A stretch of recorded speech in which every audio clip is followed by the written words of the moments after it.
India news के digital channel in खबर पर आपका स्वागत है। आपके साथ मैं हूं राकेश पांडे। एक खास और दिलचस्प खबर की हम चर्चा करेंगे। बिटकॉइन का नाम आपने सुना होगा, डिजिटल करेंसी है और इस करेंसी के बारे में हालांकि बहुत हद तक लोग जानते भी हैं और बहुत सारे लोग ऐसे भी हैं जो नहीं भी जानते हैं। हाल फिलहाल में चर्चा का विषय रहा है बिटकॉइन, लेकिन केरल में इसी बिटकॉइन को लेकर ब्लड गेम खेला गया।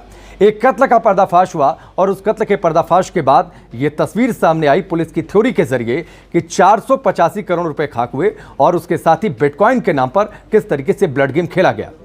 दरअसल एक मर्डर केस की तफ्तीश कर रही थी पुलिस और इसी मर्डर केस का जब खुलासा किया तो कुछ आरोपियों को पुलिस ने पकड़ा और उनसे पूछताछ के आधार पर यह तस्वीर साफ हुई कि उन लोगों ने दरअसल अपने ही एक साथी को पकड़ा था, टॉर्चर कर रहे थे ताकि उससे बिटकॉइन का पासवर्ड हासिल कर सकें।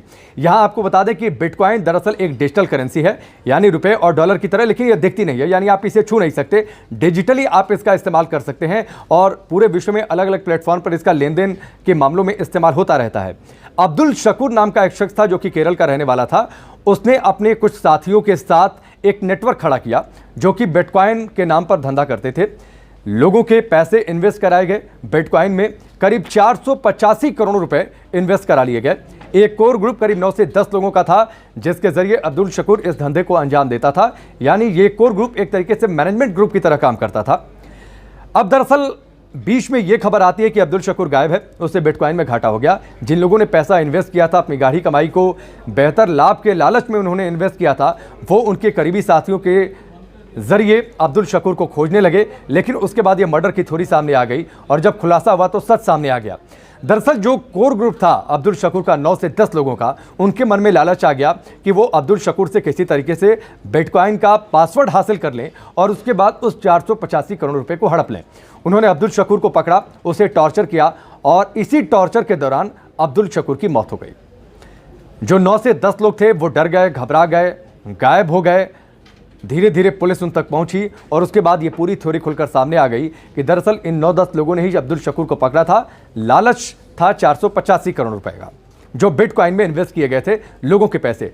अब अब्दुल शकूर का चूंकि मर्डर हो गया, लिहाजा जो पासवर्ड थे वो पासवर्ड अब कहां है वो किसी को पता नहीं, इसीलिए हम ये कह रहे हैं कि 485 करोड़ रुपए खाक हो गए।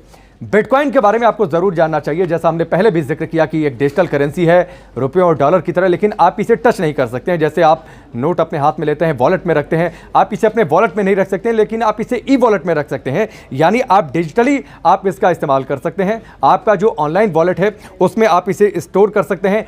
डिसेंट्रलाइज्ड करेंसी है, यानी इस पर किसी तरीके का कंट्रोल नहीं है, कोई भी बैंक या अथॉरिटी या फिर सरकार नहीं है जो इसको रेगुलेट कर सके।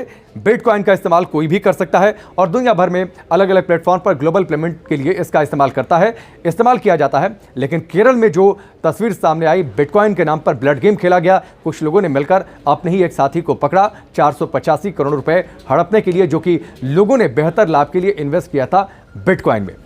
चलिए फिलहाल अभी के लिए बस इतना ही, लेकिन तमाम बड़ी खबरों से जुड़ी अपडेट्स के लिए इन खबर के यूट्यूब पेज पर आप लगातार आते रहिए। इन खबर चैनल को सब्सक्राइब करें और बेल आइकन दबाना ना भूलें।